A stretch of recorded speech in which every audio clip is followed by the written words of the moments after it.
अब नीट नहीं हो रहा है, अब मुझे बीएससी नर्सिंग करनी है, अब ये दिमाग ख्याल आ रहा है कि जनवरी में जाके कि सर मैं नीट नहीं कर पाऊंगा, तो अब भी आपके पास में 120 दिन का वक्त है। 100 से 120 दिन अगर आपने खुद को दे दिए तो आप मुझे नहीं दे रहे हो, ये आप अपने परिवार को, अपने फ्यूचर को, अपने करियर को दे रहे हो। बस 120 दिन की बारी है, 120 दिन के बाद में आपका इंतजार कर रहा है आपका कॉलेज।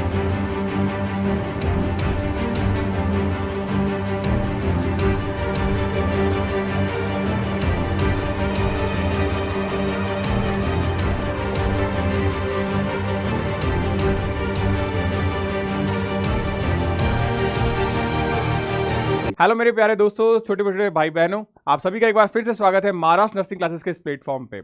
होपफुली सारे के सारे महाराष्ट्र की तैयारी कर रहे हो।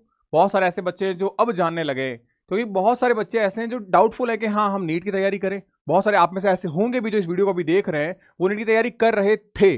जैसे ही दिसंबर निकला, जनवरी निकला, सोचा जनवरी में शुरू करेंगे, लेकिन फिर क्या हुआ, फिर से वापस वही बैकलॉग क्रिएट हो गया, क्योंकि नीट में बहुत सारा सिलेबस आपको बहुत वास्ट वे में पढ़ना पड़ता है। तो अब वो कहीं ना कहीं सोच रहे हैं सर नीट नहीं हो पा रहा हमसे, भैया मैं क्या करूं, मैं नीट छोड़ के क्या बीएससी नर्सिंग कर लूं, या फिर नीट की चीजें ही पढ़ता रहूं, बीएससी नर्सिंग हो जाएगा क्या। बहुत सारे क्वेश्चंस मेरे को कमेंट सेक्शन में देखने को मिले। पर्सनली जो बच्चे कोर्सेज में हैं उन्होंने भी बोला, जो नीट की तैयारी कर रहे हैं उन्होंने भी बोला कि सर हम लास्ट टाइम पे क्या करें, नीट से बीएससी नर्सिंग में स्विच कर जाए। तो मुझे लगा कि जनरली बच्चों से बात करनी चाहिए कि अब उनके मन में जो ये लड़ाई चल रही है नीट और बीएससी नर्सिंग को लेके, उनको क्या चूज करना चाहिए। सबसे इंपॉर्टेंट चीज ये, क्योंकि अब अगर आपने नीट चूज किया तो नीट पे फोकस रखो, अगर बीएससी नर्सिंग चूज किया तो बीएससी नर्सिंग को चूज करो। प्लान बी जो है वो आपको गिरा देगा। आप हमेशा अपना एक प्लान ए रखो कि या तो मैं नीट करूंगा या मैं बीएससी नर्सिंग करूंगा। अब ये जो डाउटफुल है, ये ऐसा नहीं कि आपकी जिंदगी में ही आया, ये हर बच्चे की जिंदगी में आया, मेरी जिंदगी में भी आया था। जब मैंने भी अपने थर्ड ड्रॉप में क्लियर किया था, उस वक्त जो फर्स्ट और सेकंड ड्रॉप थे वहां मेरे भी मन में था कि हो सकता नहीं निकलेगा, छोड़ देते। बट हाँ, बीएससी नर्सिंग मेरे दिमाग में कभी नहीं था, ये था कि हाँ या तो यूपीएससी निकालते फिर छोड़ देते, बट मैं नहीं छोड़ पाया। तो सेम सिचुएशन आपके साथ भी होती है कि सर हम छोड़ नहीं पाते हैं, तो हम करें क्या। सबसे इंपॉर्टेंट चीज क्या है कि बीएससी नर्सिंग के बारे में पहले तो आप जब थोड़ा जान लेते हो कि हाँ सर ये एक अच्छा प्लेटफॉर्म है, अच्छा स्कोप है। अगर मैं ये देखूं, एमबीबीएस के बाद में मेडिकल फील्ड में अगर अच्छी कोई जॉब अपॉर्चुनिटी है तो वो आपको बीएससी नर्सिंग में मिलेगी। तो इसका मतलब इसको किया जा सकता है। सिलेबस सेम है, बस यहाँ पे क्वेश्चन लेवल थोड़ा अलग रहता है, या क्वेश्चन आसान रहता है, हम कर सकते हैं गिने चुने। इस 100 से 120 दिन का जो टारगेट है हमारा, उसमें हम यहां बहुत अच्छे से अचीव कर सकते हैं विथ रैंक। जबकि यहां पे अगर हम जाएं तब कोशिश कर सकते हैं 600 पे, लेकिन आज का जो सिनेरियो है वो ये है कि 600 पे भी गवर्नमेंट सीट नहीं मिल पाती। तो इससे बेस्ट ऑप्शन मुझे ये लगता है। अब सर ये तो आपको लगता है, लेकिन हमारे मन में फिर भी कहीं ना कहीं एक प्यार जगा रहता है एमबीबीएस को लेके। तो वो प्यार आपको ना यहां का रहने देगा ना यहां का रहने देगा। तो सबसे जरूरी चीज क्या है कि एक दिन मत पढ़ो, 2 दिन मत पढ़ो, 3 दिन मत पढ़ो, खुद से क्वेश्चन करो कि मुझे करना क्या है जिंदगी में। अगर मुझे नीट करना है तो मैं 100% नीट करूंगा, मैं छोड़ दूंगा एमबीबीएस। दिमाग में आएगा मेरे तो मैं बीएससी नर्सिंग को छोड़ दूंगा। लेकिन अगर बीएससी नर्सिंग दिमाग में आएगा तो मैं एमबीबीएस छोड़ दूंगा। प्लान भी नहीं होना चाहिए।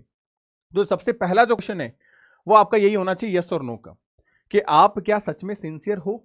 अगर सीरियस हो अपने खुद के लिए कि हाँ मैं नीट के लिए सर सीरियस हूं, मेरे दिमाग में बीएससी नर्सिंग नहीं है तो बीएससी नर्सिंग नहीं है।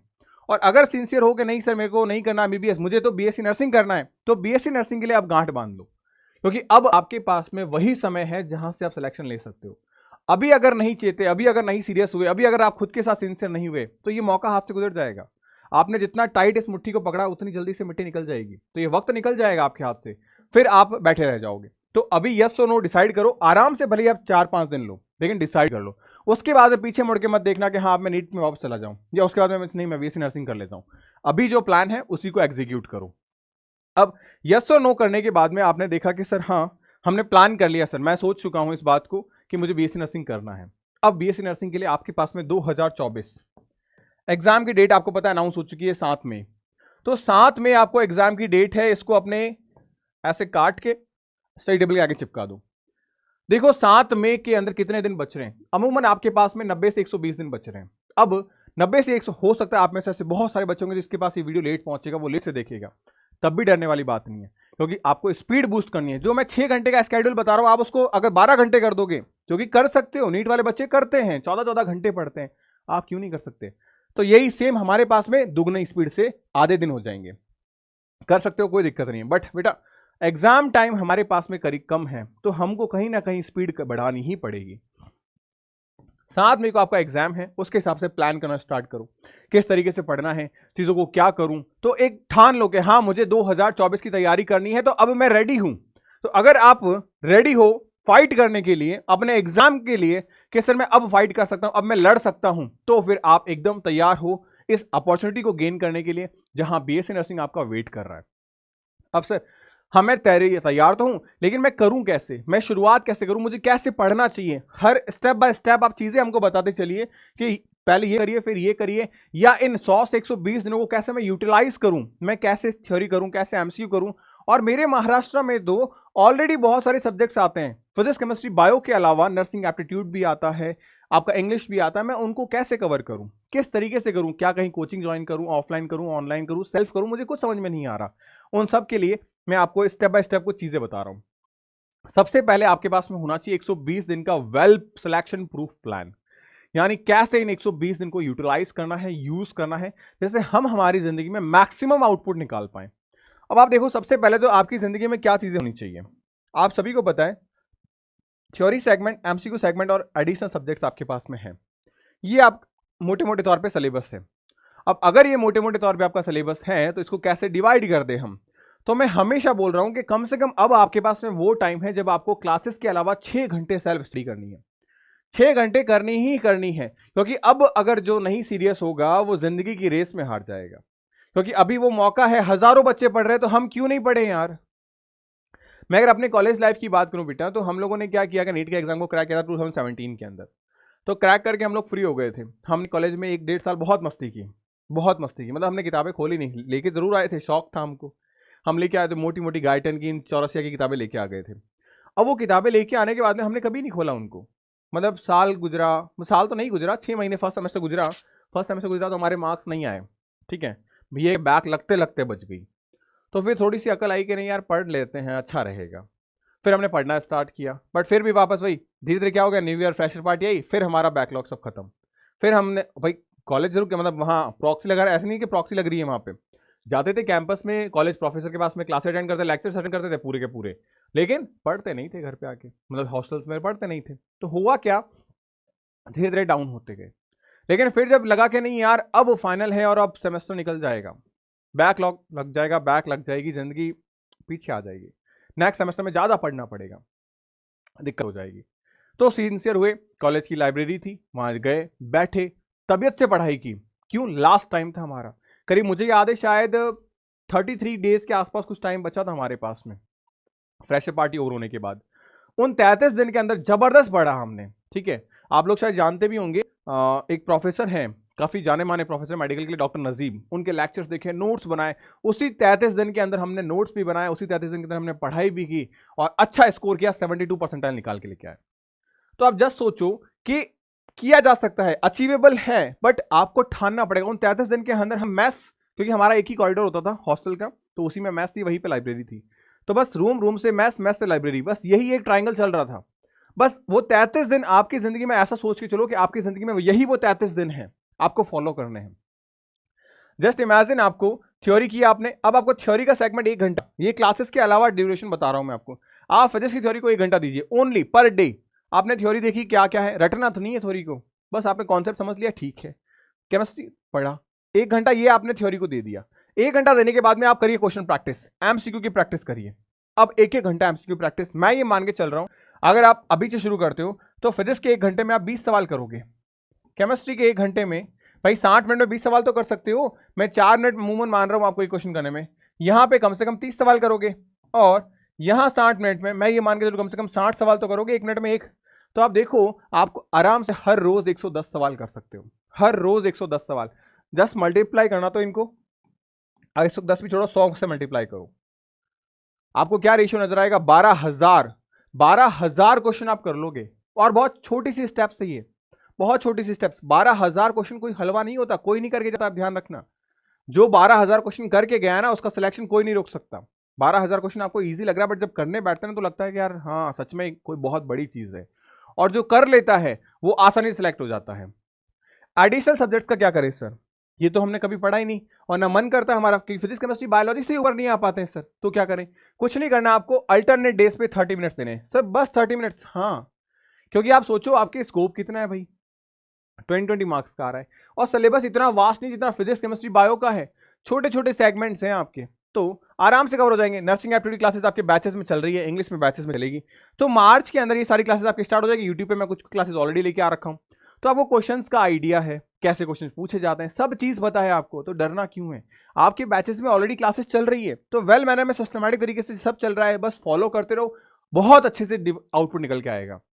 अब आप देखो, इंग्लिश तो आपने क्या पढ़ा, एक आपको हफ्ते पढ़ना है, लेकिन अल्टरनेट डेज पे, संडे नहीं पढ़ना। 30 मिनट्स हर रोज पढ़ना है। आप 30 मिनट्स हर रोज पढ़ रहे हैं, कैसे पढ़े।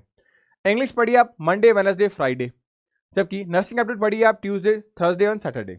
आप अपने हिसाब से रोटेट कर सकते हैं, कोई दिक्कत नहीं है, बट मैं बोल रहा हूँ अल्टरनेट। उससे क्या होता है कि एक टॉपिक में इंटरेस्ट बना रहता है, इस पूरे टॉपिक में फिजिक्स केमिस्ट्री बायो के साथ भी इंटरेस्ट बना रहेगा कि हाँ यार आज इंग्लिश पढ़ ली, कुछ नया सीखा, आज नर्सिंग एप्टीट्यूड में कुछ नया सीखा, तो थोड़ा सा मोटिवेशन रहता है, चीजें थोड़ी सी रैंडम होती है, तो हमको मजा आता है, इंटरेस्ट बना रहता है टॉपिक में।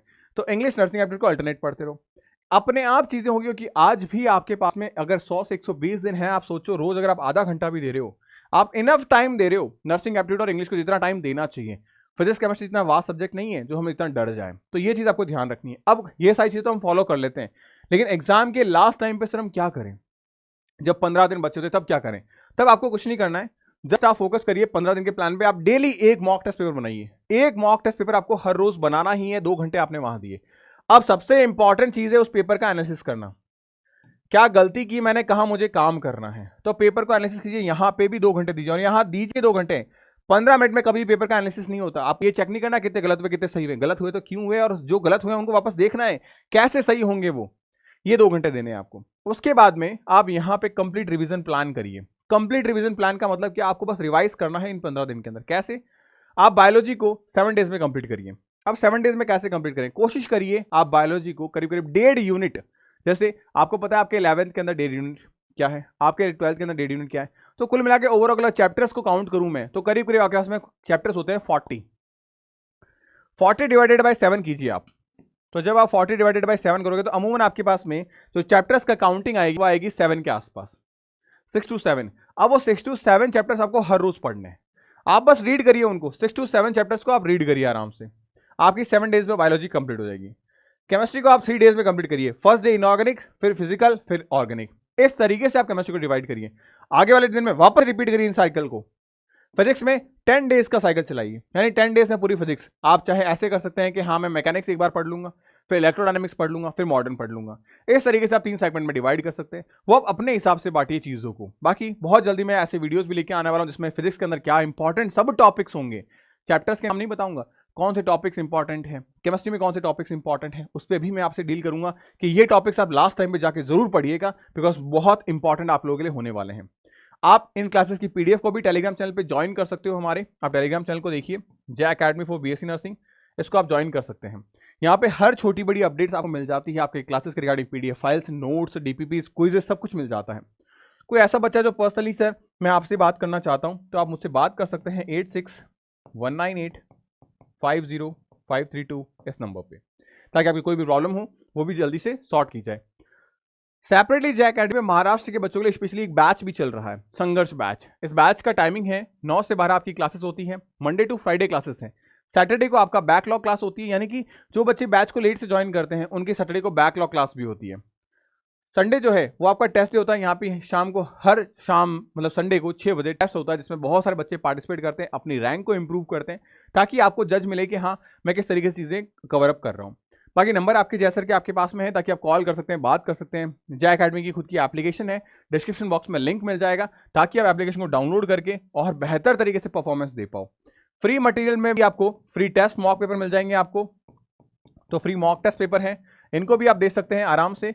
बहुत सारे बच्चों ने इसके लिए बहुत अच्छा अल्टीमेट रिस्पांस दिया है, तो मैं और भी टेस्ट इसमें बढ़ाते चला जाऊंगा, तो आप टेस्ट दीजिए, कोई इशू नहीं है यहाँ पे। बस इस तरीके से अपनी तैयारी को करो। क्लासेस है डेली बेसिस पे, मॉडल पेपर्स है, टॉपिक वाइज टेस्ट है। आपका एग्जाम नहीं हो जाता तब तक आपका ये बैच जो है इनरोल रहेगा। अब बैच की फी क्या है, बैच की फी है आपकी 999 रुपए। 999 आपके कंप्लीट कोर्स की फीस है, कंप्लीट जो कोर्स है आपका उसकी फीस है 999 रुपए। यानी कि आप सोचिए आपको करना कुछ नहीं है, सिर्फ कोर्स इनरोल करना, बाकी सब कुछ आपके एडिशनल सब्जेक्ट्स, आपके crash course, test series, main classes, हर एक चीज आपको यहाँ मिल जाएगी। जो सबसे इंपॉर्टेंट चीज़ है वो है यहाँ की डीपीपी, डेली प्रैक्टिस प्रॉब्लम। यहाँ पे रोज आपको हर लेक्चर पे 10 क्वेश्चंस मिलते हैं एज अ क्विज या टेस्ट फॉर्मेट में। पीडीएफ फाइल नहीं मिलती ताकि आपकी एक्यूरेसी, आपको टेस्ट जैसा माहौल मिल पाए। तो ये सारी चीज़ें आपको ओवरऑल डेवलपमेंट जो एकेडमी में मिल जाएगा। तो होपफुली ये स्ट्रेटेजी जो मैंने आपको साथ बताई है, डिस्कस की आपके साथ में, ये आपको मजेदार तरीके से पसंद आई होगी। एंड इस स्ट्रेटेजी को फॉलो अगर आप करते हो, आपका सिलेक्शन श्योर है। बस आपको ये मेहनत लगातार करते जानी है। अगर आप मेहनत करते रहोगे तो इस दुनिया में कोई ऐसा इंसान नहीं है जो मेहनत करता रहे और सेलेक्ट नहीं हो पाए। हजारों लोग ऐसे हुए हैं, आप भी उन हजारों लोगों का हिस्सा बन सकते हो। बस शर्त है आपको सिंसियर होना पड़ेगा, सीरियस होना पड़ेगा आज के टाइम पे, क्योंकि अब वो टाइम है जब आपका सीरियसनेस बाहर आनी चाहिए। अब ऐसे नहीं कि ढीले पड़े कि सर हाँ सर कर लेंगे, हो जाएगा, दिन बहुत है, गलत बात। अब आपके पास में दिन वही है जिसको आप यूटिलाइज कर सकते हो। तो आज अभी से यूटिलाइज करना शुरू कर दो। और मेरे को कमेंट सेक्शन में ये जरूर बताओ कौन सा बच्चा ऐसा है जो अब से जीरो से शुरू कर रहा है और उसने ठान लिया है कि मुझे बीएससी नर्सिंग करना है, मैं कर रहा हूं सर, अब मैं आपकी बताए हर चीज को फॉलो करूंगा। तो कमेंट सेक्शन में मेरे को यस सर मैं आई एम स्टार्टिंग नाउ ये जरूर कमेंट करिएगा। मैं भी देखूं कितने ऐसे बच्चे हैं जो अब से अपनी रेस का एक्सीलेटर दबाने के लिए मेरे साथ तैयार हैं। तो मिलते हैं नेक्स्ट वीडियो में, तब तक के लिए पढ़ते रहिए, मुस्कुराते रहिए, stay happy and stay healthy.